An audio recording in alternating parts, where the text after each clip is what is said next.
Election 2020, what's next? Welcome to FIU Insights. I'm David Kramer, Senior Fellow in the Stephen J. Green School of International and Public Affairs here at Florida International University in Miami. Here we are on Thursday afternoon, and we still don't know who is going to win the presidential election. Turnout has set a record, but voting during a pandemic and varied kinds of voting have meant a slower vote count than we might be accustomed to. As of now, Vice President Biden appears closer to the magic number of 270 electoral votes, 253 or 264, depending on which news outlet you follow. But the door is not shut completely on President Trump with 213 or maybe 214. We seem to be down to the outcomes in Arizona, Pennsylvania, Nevada, Georgia, and North Carolina, along with Alaska, though I think that one is close to being called. To make sense of all this, we have a terrific panel of FIU experts. Catherine DePaulo Gold is a teaching professor in the Department of Politics and International Relations, the Stephen J. Green School of International and Public Affairs. Kevin Evans is associate professor in the Department of Politics and International Relations, also in the Stephen J. Green School.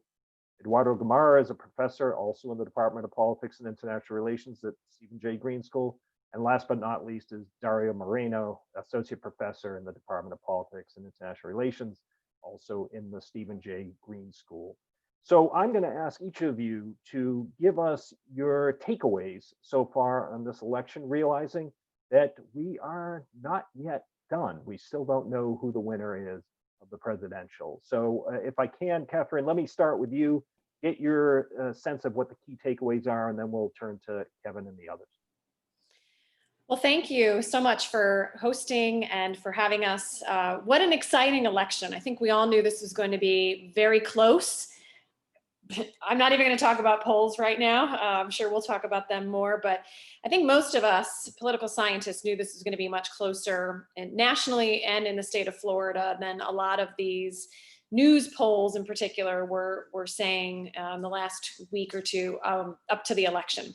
So this is how it's playing out. And I think one thing that we should be proud of here in the state of Florida is that we completed an election without any major issues. And 20 years after the 2000 election, we are really becoming the model with which to do these elections.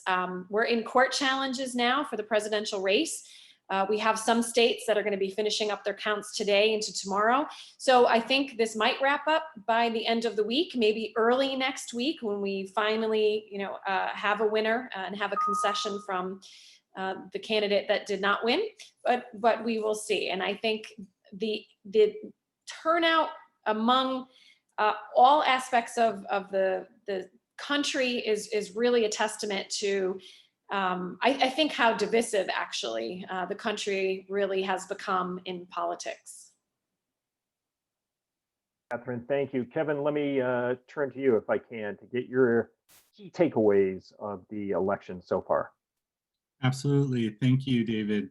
As Catherine ended with there, we had a very high turnout election. So the initial estimates of the voting eligible turnout makes it look like we're going to be in the high 66, 67% range. So that's going to be the highest turnout since 1900. So a historic election in that regard.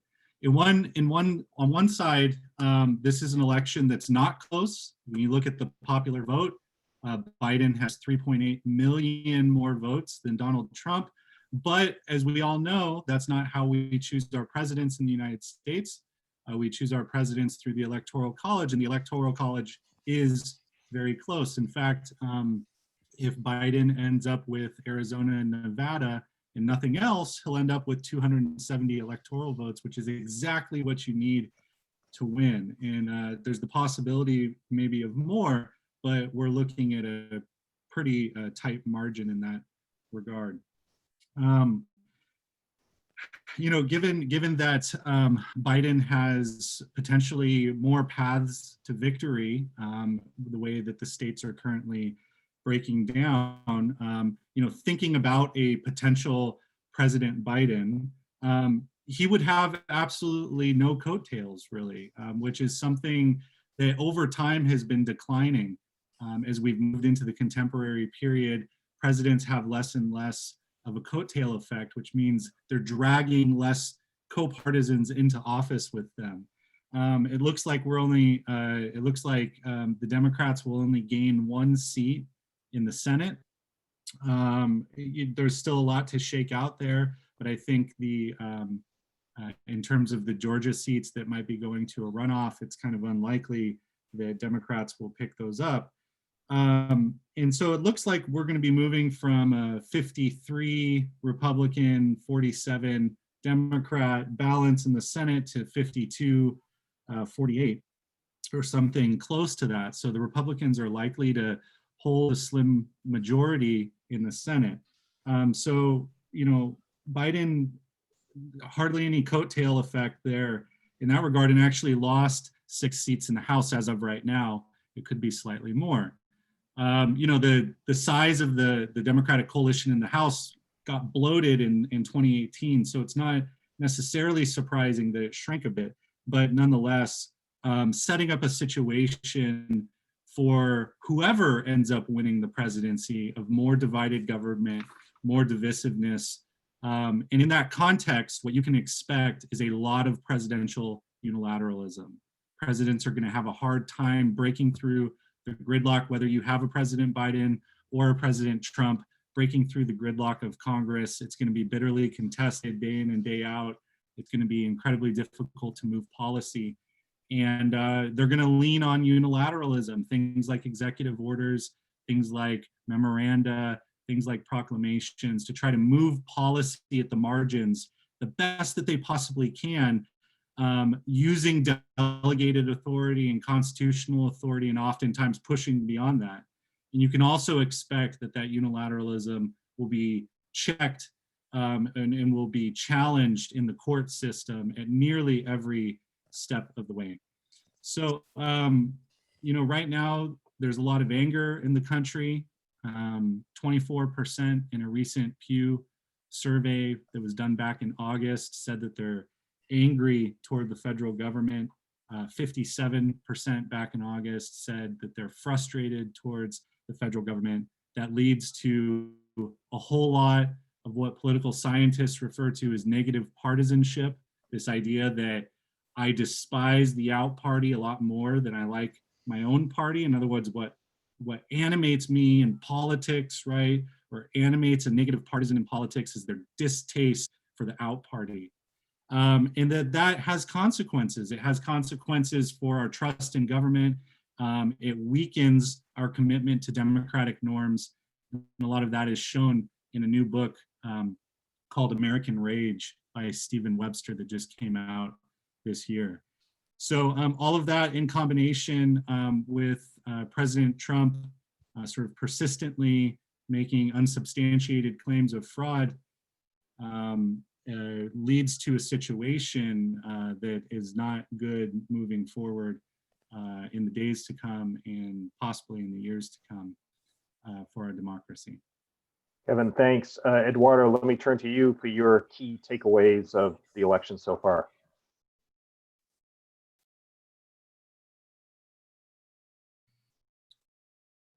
Thank you very much, David, for putting this together, and thank you to my colleagues for joining us in I think a very, very important moment. There really is quite a bit in what Kevin has just told us, and Kevin's really I find brilliant launching of this event. So what I'm going to do is try to build a little bit on that. And try to frame it in a sort of different context. First of all, let me say that that there's a real irony about what is happening in the United States, and that is that I think that we have a situation where the system is actually working the very way it was designed to work. And in that sense, what I'm trying to illustrate is this, going back perhaps to some of those early discussions, in the Federalist papers and so on. where the design of our electoral system really tried to deal with something that really is very clearly evident in the structure of our country today, a very, a pattern where we have the majority of the population in large urban centers and also in the larger states. And then we have this, let's call it the minority in the United States, largely in rural centers scattered throughout the country. But the system which tried to balance this idea of majority rule, maybe even irresponsible majority rule, by designing an electoral college that would limit excesses of the majority, right? That wisdom, in many ways, is part of our problem today. And the problem, of course, is that the very nature of the system is actually also conducting us to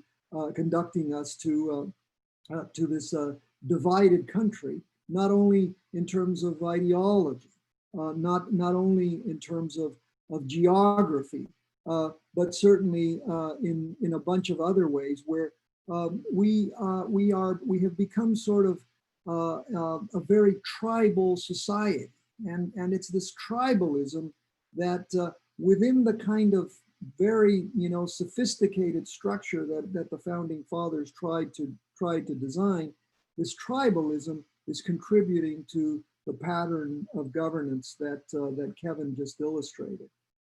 So that, on the one hand, as a first observation. A second one, of course, has to do with the very nature of presidentialism. And presidentialism, of course, is a very complex system that appears to work well when you have two parties, but two parties that can sort of collaborate. Yet, as we know, collaboration among Democrats and Republicans, contrary to what perhaps we are expected to see. I mean, this is a country where we've often been taught, and we've of course believed that this is a country that historically has been about compromise, about consensus, and about bipartisanship. But in fact, what the evidence kind of shows is that bipartisanship and consensus building is a very difficult thing to achieve. And when it's achieved, it's only achieved after extraordinary, let's call them vitriolic moments, moments in which there's extraordinary engagement and a lot of in fact, pent-up anger. If we take just the 1990s and the way in which one of the perhaps more significant moments of bipartisanship, the late 90s, between Gingrich and Clinton, most of us who went through that period remember the 94 elections, and we remember the kind of rhetoric and the kind of anger that our country was also going through.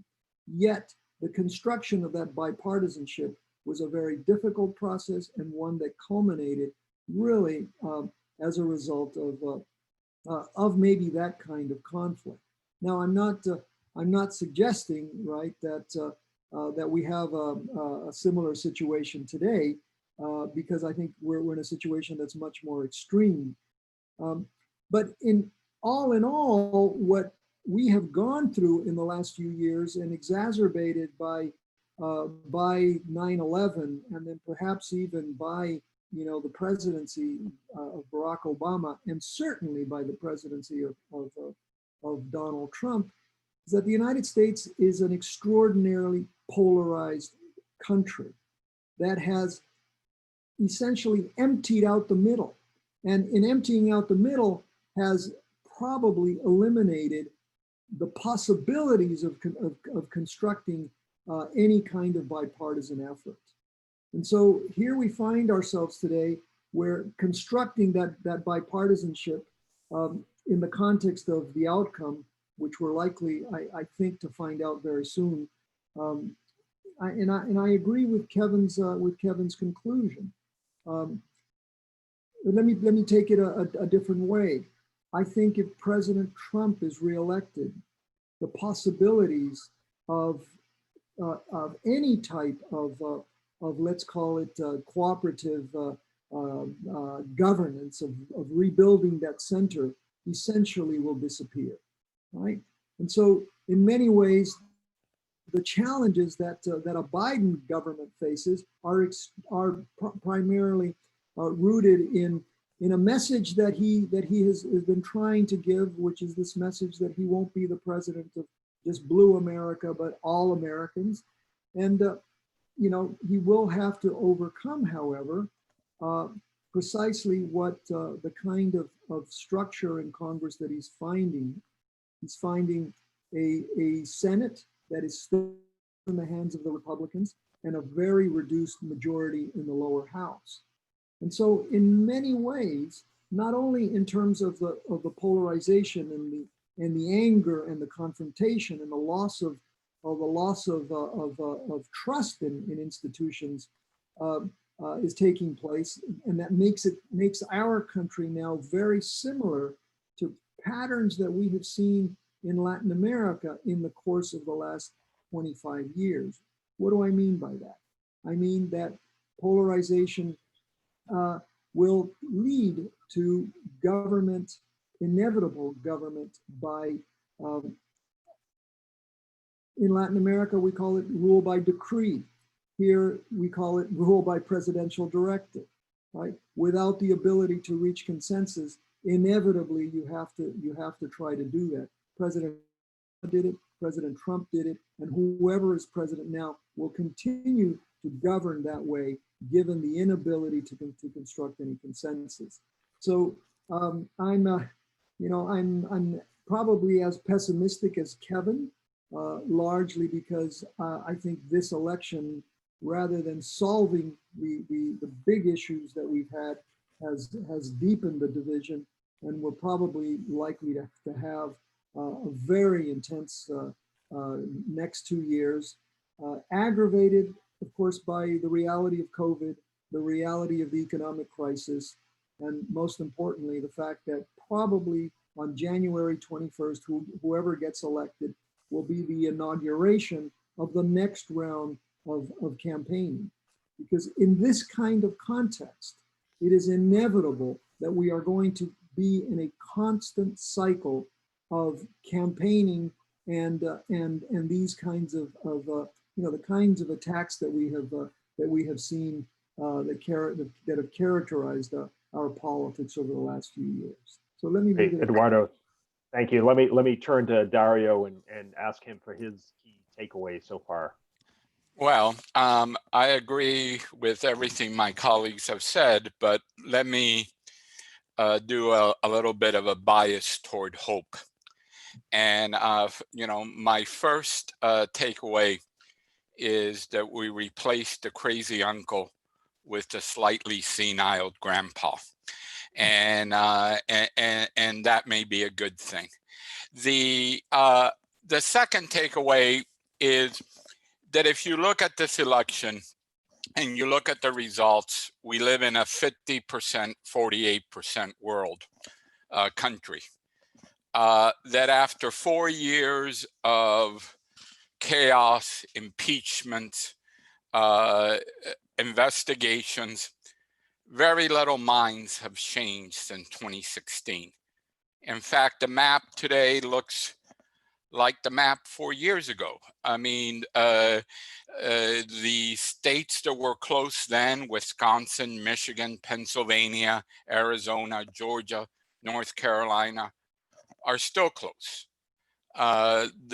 There's been some demographic shifts in Arizona, in Texas, in Georgia toward the Democrats, but there's been similar demographic shifts in Florida and Ohio toward Republicanism, toward Republicans.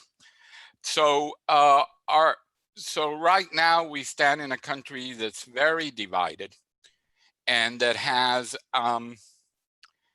and after 4 years, very little has changed, and we didn't get a landslide against Trump nor a landslide for Trump. But I think my second takeaway is that the winner of this election are sort of traditional institutionalist. Biden is an institutional guy. McConnell is an institutional guy. Nancy Pelosi with a reduced majority is an institutionalist. And there's going to be some grounds for some compromise. We're not going to get up, we're not going to sing together, join hands and sing Kumbaya. There's still going to be great tensions and great controversies. But I think there is a sense of trying to work together. After all, Biden during the Obama administration was known as the McConnell whisperer. He's the one that would go and talk to the Senate Majority Leader and arrive at a compromise to fund the government and keep the trains running. Not necessarily on time, but running. And so I think there is interest in both parties to compromise on things like healthcare, like a stimulus package reduced, and maybe even an infrastructure package. So why Kevin and Eduardo and Catherine are correct, the polarization still exists. You just have to look at the maps. You have to look at the numbers. You have to listen to the rhetoric on both sides. There's more of an opportunity now, at least for some improvement, some lowering of temperature. The other takeaway I would offer is we need to trust in the process. It is not voter fraud to keep counting votes, all the votes that come in. It's not voter suppression to pursue your legal rights. However, we might find the lawsuits distasteful, however impatient we may be for the results, we need to let the process play itself out, let people have their day in courts like in any other election, and trust in our institutions. You know, one of my favorite quotes is, God is in his heaven and the government sits in Washington. Thank you, Dario. Having lived in DC for many years, that sounds about right to me. Catherine, let me turn to you and ask you, there had been concern in the lead up to the election. Some people had concern that there could be incidents of violence. And from every indication, the voting both pre-election day and on election day seemed to go without any problems. Are we out of the woods when it comes to concern about any provocations of violence? Is it possible that if one party does not concede that individual supporters could take to the streets? Well, I mean, 4 years ago on Donald Trump's inauguration, people took to the streets to protest, which is different from rioting, of course. But, you know, so if Trump loses and Trump supporters want to peacefully protest in the street, that's an American right. Turning to violence is a whole other issue. And we saw some of this happening in Portland and New York City. You know, again, some of those who have been rioting all summer, not the peaceful protesters. So the answer really is, I don't know. I think people will be upset no matter who loses. I think for a while there might be a sense that, you know, there were some shenanigans happening, but I think people will get over it. This is an American democracy. If Trump loses, he will certainly concede once all of the legal challenges are finished. The American public has, I think, even though we look at public opinion polls and look at trust in our institutions, and it is so low that particularly we as political scientists get anxious about that. But I think the American people ultimately, as Dario mentioned, trust the process. And I think once all of the ballots are counted, the process is transparent, the legal challenges have made their way through the judicial system, that the public will accept the outcome, the candidates will accept the outcome, and we will move on.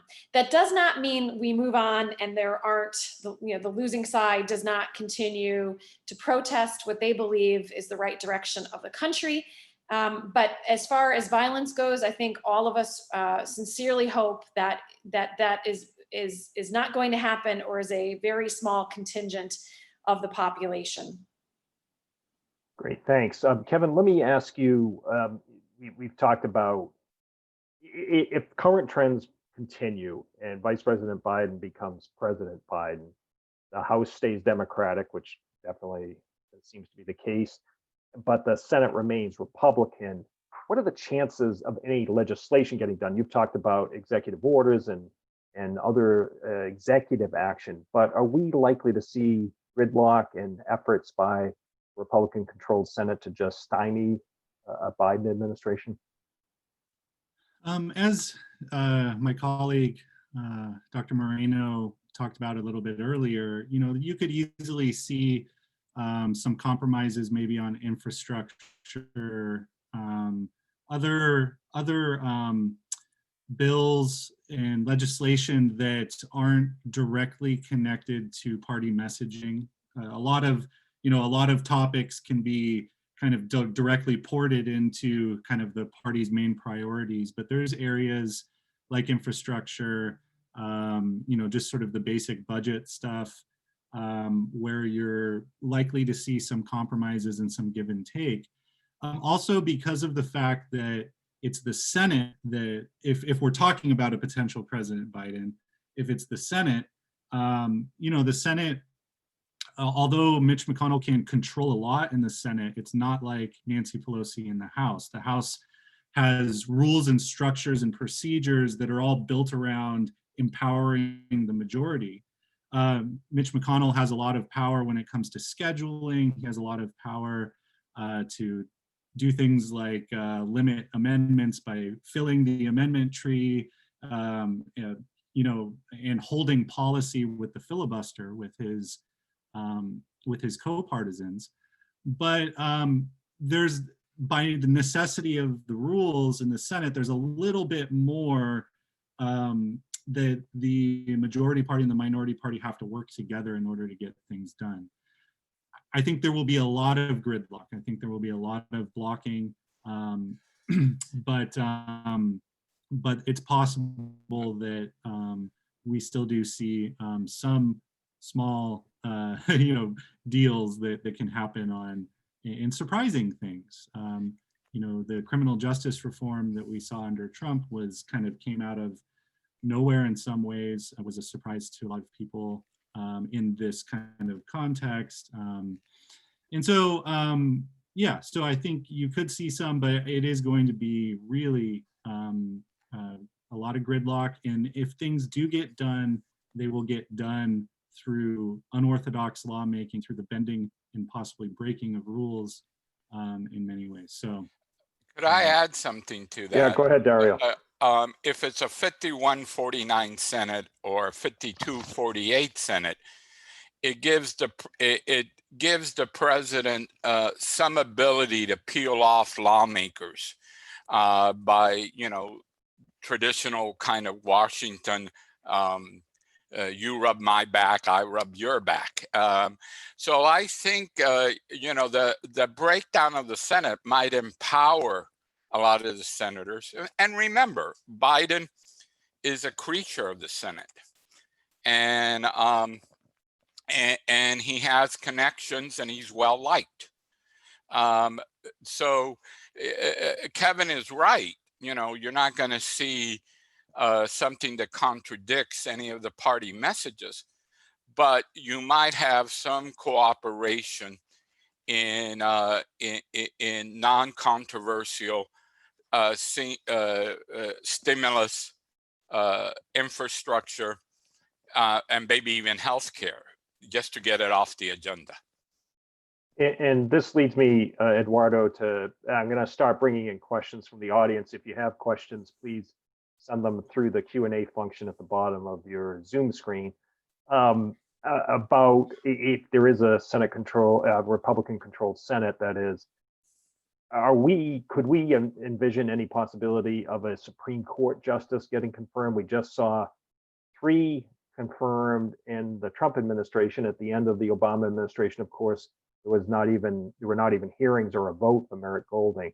But Sherry Beeson asks about this in her question: will replacing Trump-appointed judges be at the top of Biden's to-do list? Obviously, she says not judges to the Supreme Court. How do you see that, since the Senate has a lot of it to say over that? Well, that is probably one of the more challenging items that a Biden administration is going to face, because it is such a core dimension of what the Trump Republican Party is about. They made an extraordinary effort. I don't know what the real count is, but it's upwards of 300 judges that were confirmed by this outgoing Senate, and so I think it's going to be one of the more divisive issues to try to replace any kind of, let's call it conservative judges with more, let's call them more liberal judges. So my sense is that that's going to be an extraordinarily difficult task, especially if you have a Republican, as you do, a Republican-controlled Senate, which prides itself on that. Remember that Mitch McConnell's really new claim to fame is that he is responsible for guiding through really those 3 new justices that we have in the Supreme Court, and so I'm very skeptical that this will be a priority of the Biden administration to transform the court. I think they're going to not that this might not be a very desirable option, and I think they're going to get a lot of pressure from a lot of their constituents, but I don't think that it's foremost on the Biden agenda right now to transform, to backroll the court, and they may have an opportunity down the road with we still have some rather elderly justices, and so they may try to go that route.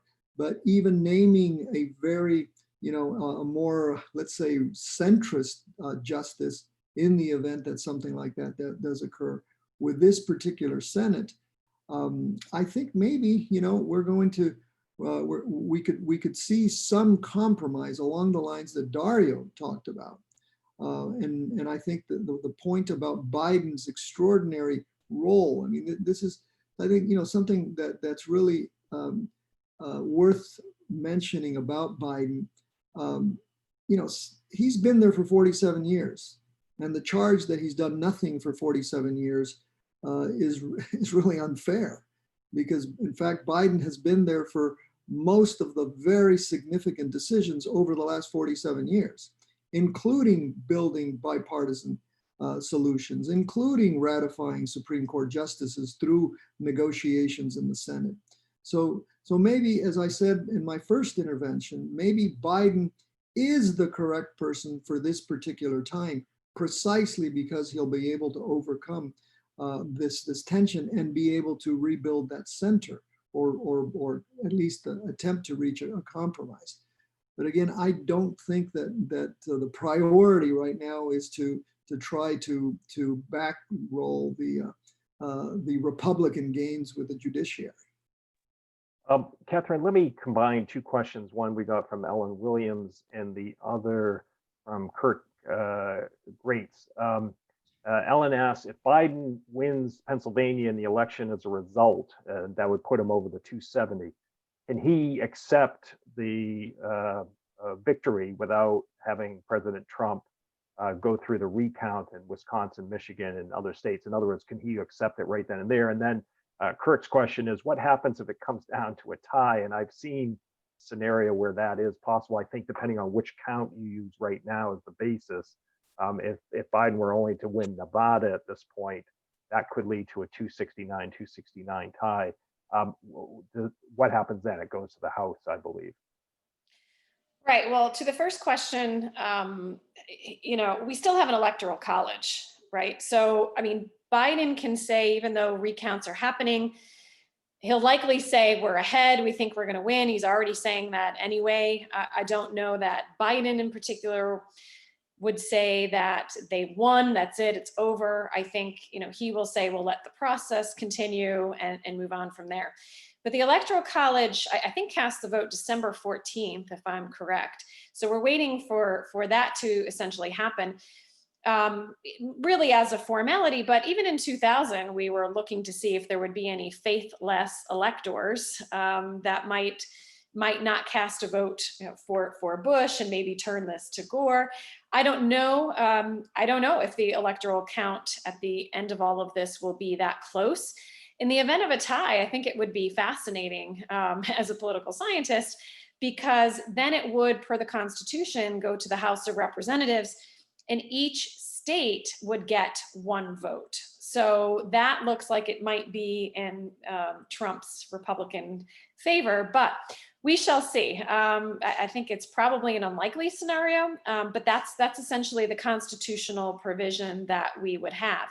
And again, I think if it was a tie, we would be paying even more attention to what the electoral vote would look like. Before that would even go to the House of Representatives, would all of essentially Trump's electors cast their votes, and would all Biden electors? We've had faithless electors over the years.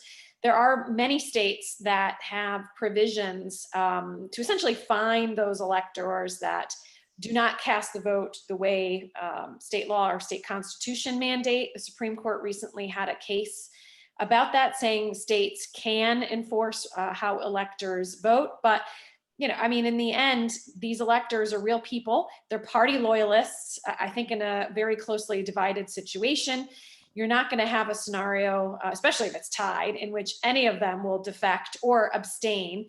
Certainly not vote for the other side, not a possibility. But there are constitutional provisions in which the House of Representatives would play the role of then selecting the president. Just Go ahead, Dario.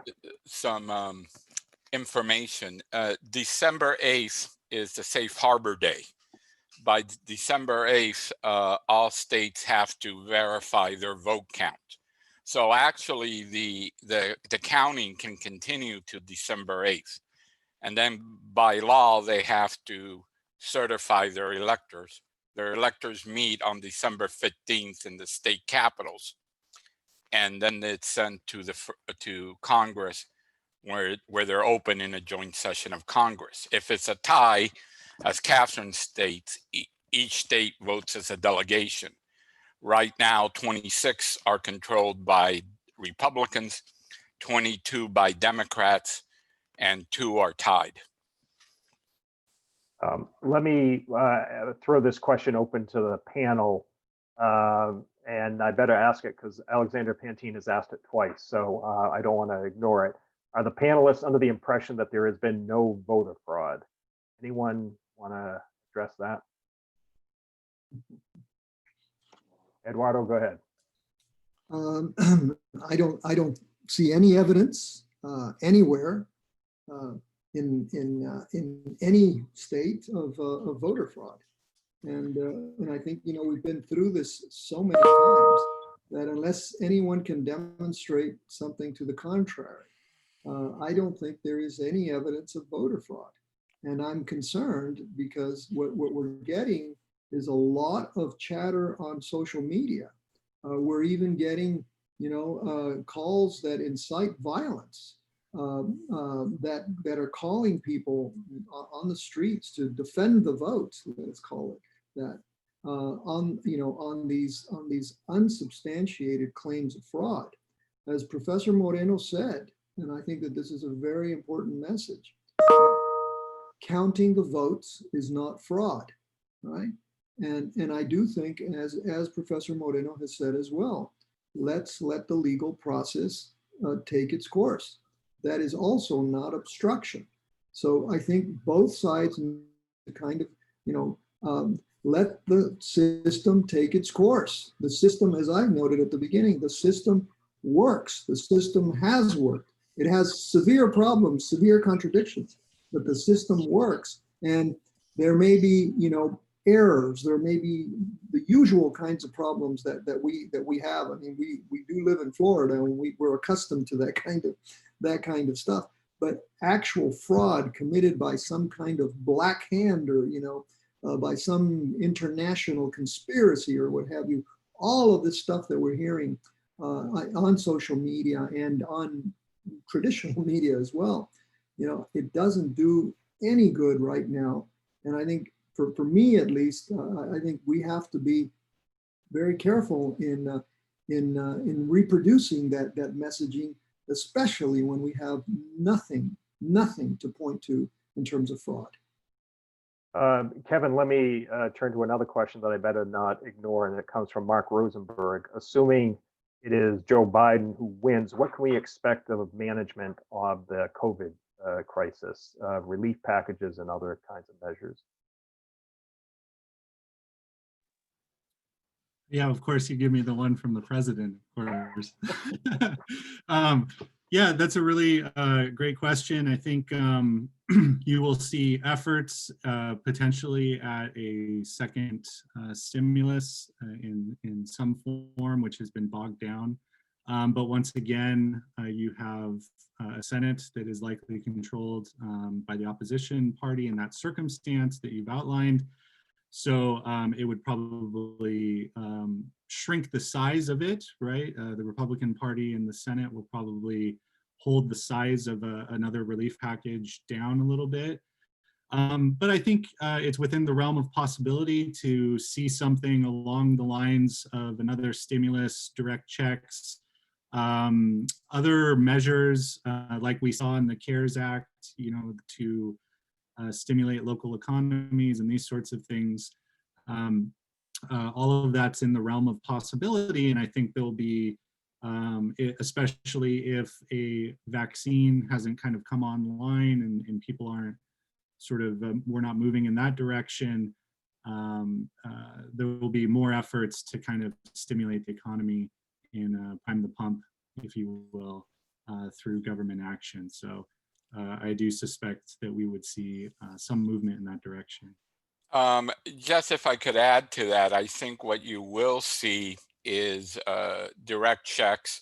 What you won't see is, because of divided government, is a lot of help for the states. There will be efforts to repay them for their COVID efforts. But in terms of the more generous packages that the House was proposing to help state budgets, I think the Mitch McConnell will be firm on a no. So the amount of the stimulus, the assistance to state and local government will be lower. I think the push will be for shovel-ready projects that help unemployment, help working people. That will be where the stress will be less to state and local government. Maybe some help for education to keep schools going, to help universities K through 12 with some of the costs they have incurred. That's what I'm hearing. Let me stick with this, and maybe Catherine, turn to you and ask you a question from Jose Santiago, who asks, when it comes to the economy, Biden promised that he was going to raise taxes on the rich. How might the Senate affect this effort, and any sense of how the stock market might react to a Biden victory should it come about? Well, I think everything we've already said about the Senate staying in Republican hands, as it looks it's going to, is essentially going to block a lot of these programs that Biden might want, including raising taxes. I mean, I think there may be some compromise. I think we all hope for some compromise in getting anything done for the next 2 years before the next midterm elections. But I think Mitch McConnell and the Republican slim majority will block a lot of these particular tax increases, saying it's not the time to do it during this recession caused by this global pandemic. And I'll be waiting to see what a potential President Biden can even get done in this sense, looking ahead to some of the midterm elections and then the next presidential election. The stock market, I have no idea. There were a lot of Wall Street backers in terms of Biden.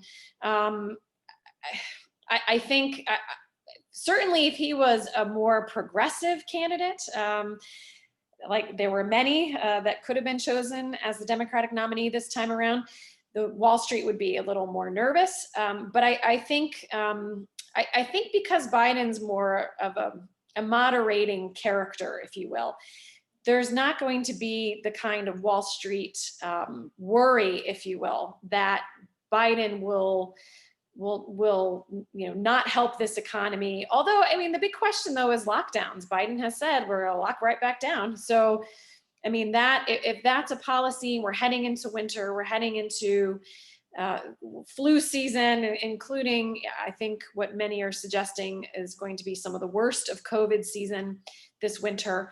That still remains a big question mark, I think, because if we have these massive lockdowns, Great Britain is locking down now for a month. If we have that kind of situation again, this, it might devastate the economy and devastate the stock market, at least in the short term.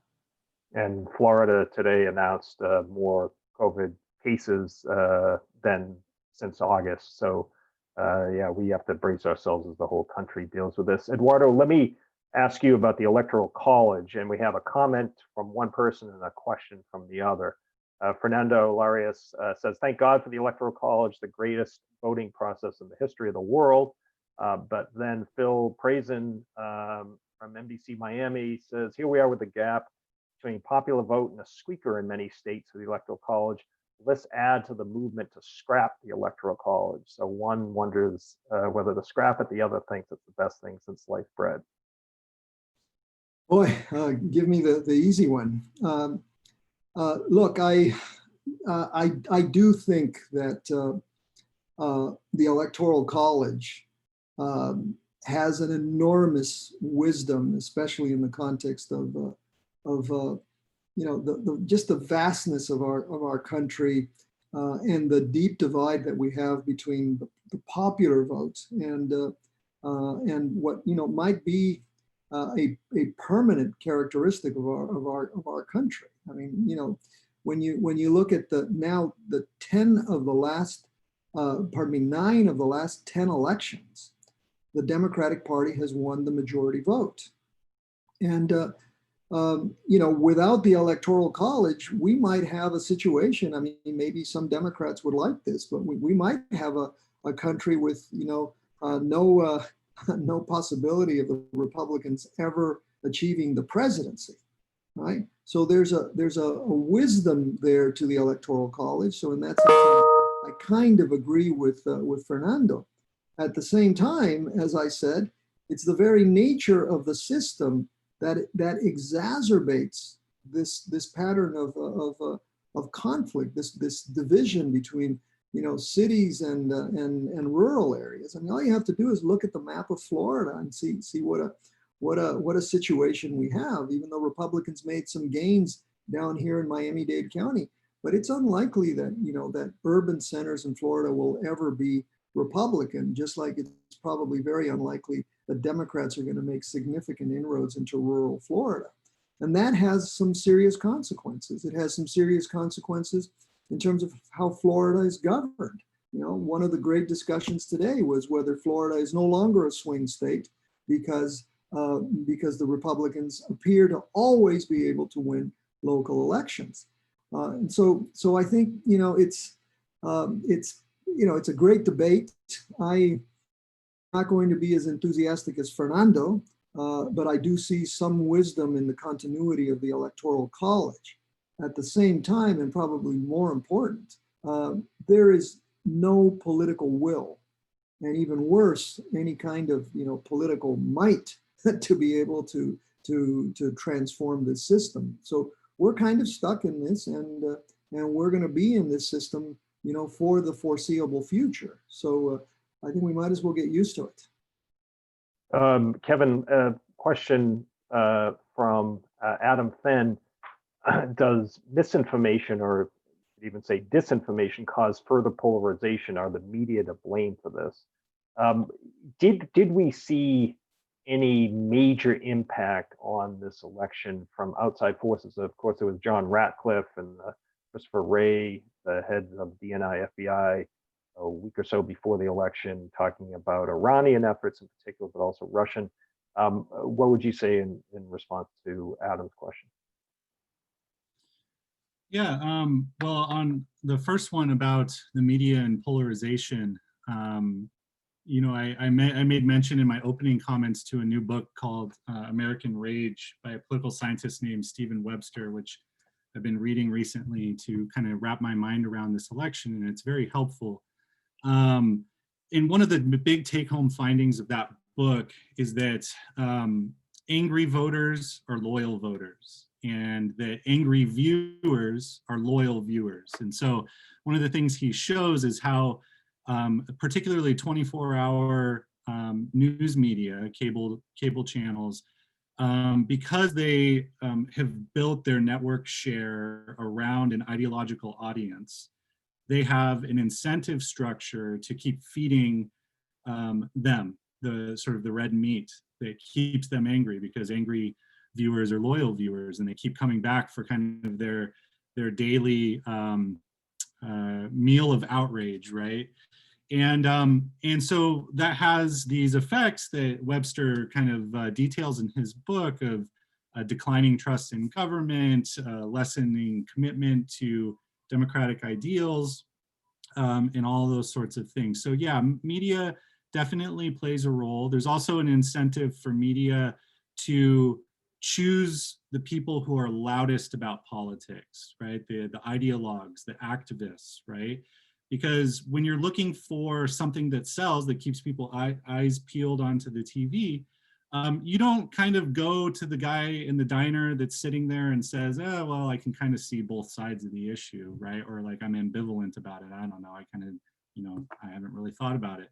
You go to the person who's holding the sign and picketing on the street, right? And you interview them. And so you get these kind of caricatured visions of what most people are like. And what ends up happening is that the more you kind of take that in, the more you start to buy into those visions that are actually only like, you know, 10, 15, 20% of people. But you start viewing the other side through that lens and thinking that all Democrats are like that, or all Republicans are like that. And so it definitely does feed in to the overall divisiveness and polarization. But there's a lot of different things that feed into polarization. It's not just the media. There's a ton of different causal effects that and factors that drive polarization. That's just one of them. It's an important one. But there's a whole literature in political science that details, you know, geographic reasons for polarization, the way that you draw district lines. I mean, there's just all sorts of factors that drive into this, but that's definitely an important one. And then on the other question about sort of outside factors dealing kind of particularly with foreign policy questions, I'll leave that to some of my colleagues to answer if they have. Sure, and Dario, let me turn to you if you want to address that, but also let me work in two other questions, one from Jinxing. What will be Biden's policy toward China if he wins the election? And then Marisa Garcia asks, in case Biden wins, how will the U.S. foreign policy likely change? Dario? Well, I think in foreign policy, ironically, we have more of a consensus than in other areas of American politics. I think that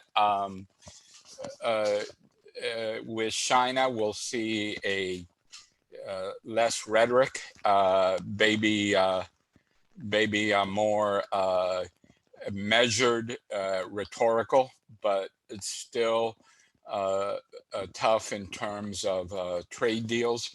I don't think the U.S. is going to sign any multi-party trade deals under a Biden administration. I mean, Trump will still be around, will still be a political figure after the election. and that's one of the takeaways that I forgot to mention. You know, Trump hasn't been completely repudiated, and he will remain a significant figure in American politics. So I think the Biden administration will see more continuality. Where we might see some change will be with Europe, less confrontational, less demanding that Europe pays its fair share, less and probably more willing to negotiate and soften the rhetoric with Iran, and actually give Iran an incentive to make concessions, which they don't want to do with the Trump administration. So I think I see more continuality than disruption, but I see some stylistic changes. Great. We're running out of time here, but let me try to get in one or two more questions if I can. David, Catherine, go ahead, Eduardo. You wanted to jump in? Go ahead. just very, very quickly to both of those questions, the one about polarization and especially the role of social media. I think the real problem with how social media has affected this electoral process isn't just that, it's out there unregulated, what have you, and all of the debates about regulating social media and the like. The real problem is when social media commentary and so on gets picked up by traditional media. That, I think, is a more difficult issue. And because it happened to us in this community, in this electoral cycle, and frankly, it was extraordinarily negative for some major outlets, including the Miami Herald and some local radio. So I think there's a real need, in my opinion, to have a broader discussion about the impact of how social media impacts traditional media and how then that message gets escalated. And the other problem, of course, that's additional to that, is when our public officials, elected local and national, essentially take whatever you want to call it, conspiracy theories, fake news, and what have you, and endorses them and reproduces them. I think that's the real risk. And so, how we get through that, or how we get over that, in some measure, I think it's making our leaders accountable, because in this community in particular, some of the worst of that pattern, became part of every single political spot, right? And I think that's what contributed to a lot of the polarization that we have faced in this community as well. And then on the foreign policy side, again, I'm agreeing too much with Dario these days, but one of the questions that we often get here in Miami is, well, what is Biden going to do with respect to Latin America? Because what we had was a very significantly different pattern of U.S. foreign policy toward Latin America under Trump. And the reality is that we didn't. The reality is that there was very little difference between administrations in the broader sense. There was an awful lot of continuity, in fact. And even if you look specifically at how Venezuela was treated, I mean, it was essentially a pattern of sanctions that was initiated under President Bush in 2006, right? So I think it's important to note how American foreign policy, despite the attempts at making it much more individualistic over the last 4 years, still is going to depend on a very, very institutional framework that rests in the executive branch, and that also has Congress. So anyway, I'll leave it there. Catherine, let me ask you a question.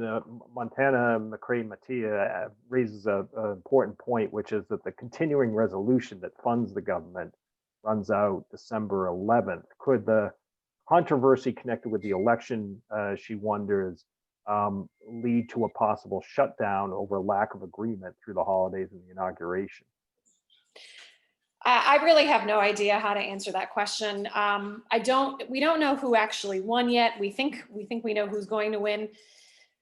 I just don't know. I mean, I think there'll be a continuing resolution to get a budget at least through the beginning of the year until a new Congress is seated. And I think what they'll probably do is set it up for next year. Certainly if Republicans keep the Senate, Democrats still have a majority, albeit a slim one in the House. That's not really going to change. So I think they're going to wait to see, what essentially is set up for the new year. Let me ask each of you if you can answer quickly, and it's a little unfair to me to do this at the end, but we are at the end of our time. But since we are here in Miami, let me ask you what happened here in Florida on Tuesday. We saw 2 congressional races here flip, and we saw that it really didn't go down to the wire on the presidential. So Kevin, let me start with you. Yeah, we saw a very big change in Miami-Dade County. Most of the votes in the state are here, and Biden underperformed. I believe it was about 10 percentage points less than Clinton's margin in 2016. What exactly happened to produce that? I'll leave that to my colleague Dario because he knows a lot more about local politics than I do, but certainly a big shift in a consequential shift. I mean, 10 percentage points is considerable, even though Joe Biden still took Miami-Dade County a lot of, in terms of taking the state, they're reliant on that margin and running up the vote here, which didn't happen. Dario, go ahead, jump in. Well, very simply, in 2012, 2016, Hillary Clinton won Dade County by 280,000 votes, a margin of 280,000 votes. Marco Rubio lost Dade County by 100,000. So 175,000 people voted for Hillary and Marco. And that's what's because Cuban Americans, like other Hispanics, were very worried about Trump's rhetoric, especially rhetoric that they viewed as anti-Hispanic. In this election, Biden won with a margin of just over 90,000 votes. It changes, So what this told me is that the Cuban vote has now solidified strongly with Trump. And I know that a lot of people, and I seen it in the comments, said, it was the Republican rhetoric of calling the Democrats socialists. It wasn't that. It was that Trump worked the community for 4 years. Trump kept Venezuela and Cuba as front and center issues, rolled back a lot of Obama's initiatives in Cuba. And it kind of proves that if you're going to win the Hispanic vote, you need to work it. The other factor, which people aren't considering, is if you look at the Rio Grande Valley in Texas, if you look at Osceola County and Orange County in Florida, Trump overperformed in those Hispanic areas. And this was because Hispanic work in the service industry, and they were scared to death about Biden's lockdowns. So I think the message for Democrats is not to blame, unfair Republican messaging, but to blame themselves for not working the community hard enough. Eduardo, let me turn to you, and then Catherine, last word to you. And as you address the local state component of this, we also got a question on an issue that's of great interest to many here in this area, and that is, what could the outcome mean for immigration? What can the outcome mean for immigration? Immigration policy. Yeah. Before I do that, I'm going to address some of the things that Dario said. Again, Dario, it's not looking for a unicausal explanation. it's very clear to me, at least, and I saw it in some of the surveys that I did myself during this last week. Clearly the messaging worked, and clearly it was effective. But there had to be a context in which that messaging was going to work, and that's where you're absolutely right. One of the things that that I often say about Democrats in this state is that they always start late. And most importantly, what you said is also very, very useful to mention again and again, and that is Democrats take communities for granted, and so they either take some communities for granted. Let us say in November of 2018, they might have taken the African American vote for granted, and therefore you had a surprising vote of African American women voting for Republican candidates. By the same token, there is a trend to by engaging late and by assuming that non-Cubans here are all Democrats. That's an absolutely incorrect assumption. And unless you work these communities, it's going to be very difficult to build a Democratic presence, or even to rebuild a Democratic presence, and worse, to expand it. Because I think that right now, particularly for the Democratic Party, it's it can be the permanent urban party. But to win elections in this state and even nationally, it's going to have to make significant inroads into rural Florida as well. And that, I think is the biggest challenge. But so it's not a unicausal thing that people are saying, but can you look at the messaging and not be concerned about how impactful it was? I think, Dario, it was an important factor in turning certain segments of the Latino community. And most surprisingly, not the Cubans, frankly. The Cubans, we can almost, we know that between 55 and maybe 60% of Cubans voted for President Trump. But the reality is that where the real shift took place is among other sectors: Colombians, Venezuelans, Nicaraguans. That's where I would say the momentous transformation occurred. And that's probably because of the messaging more than anything else. So, and when a message works, more power to the messenger, right? On immigration, very quickly, most of the surveying that's been done in the United States tells you something really quite interesting.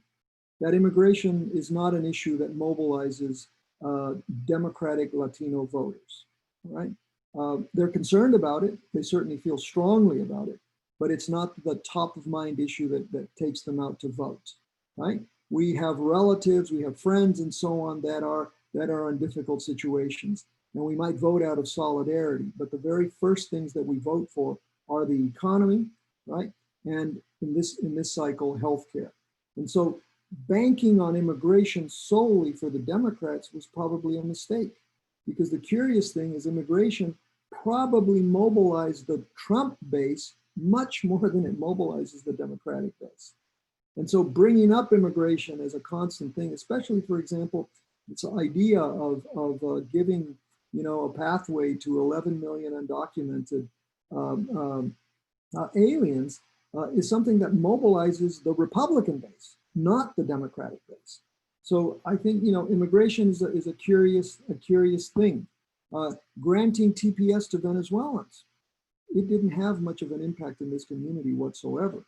And so now going forward, though, and this is an area where that kind of bipartisan cooperation that both Dario and Kevin talked about, this is an area where it's absolutely necessary to again go into some kind of a bipartisan, because immigration reform is not possible unless there is bipartisan work on it.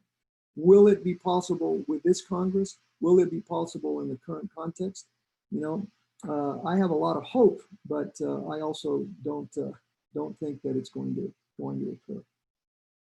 occur. Catherine, I'm going to give the last word to you on sort of the local situation, and also if Mark Rosenberg asks if you can explain the new mayor of Miami-Dade County. I can't really speak to that. I live in Broward, so Okay. to be honest, I don't follow a lot of Miami-Dade politics, even though they're much more exciting. I'll leave that to others like Dario.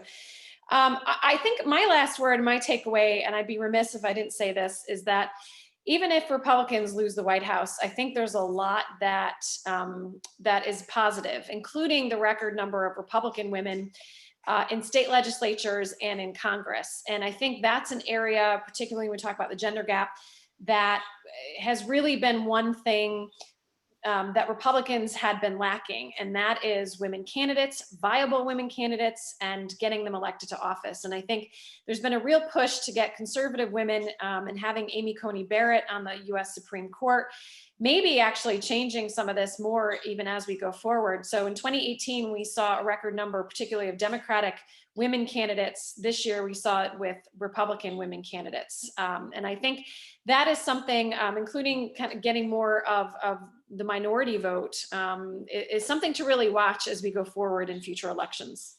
And I'll end there. Dario, since you do follow the local situation here quickly, you want to just say a word about the Miami-Dade County mayor's race?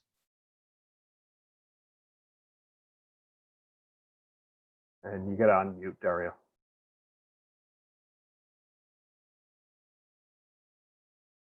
It's not there. Dario? Hello? Yeah, go ahead. Go ahead. There, we got you now. What was the question? About the Miami-Dade County mayor's race. Well, what we can expect there. Well, one thing I think right now some of the preliminary numbers are showing that about 70% of the Cubans voted for the president, which is back to the numbers of 2004. No, but the question was about the mayor's race here in Miami-Dade County.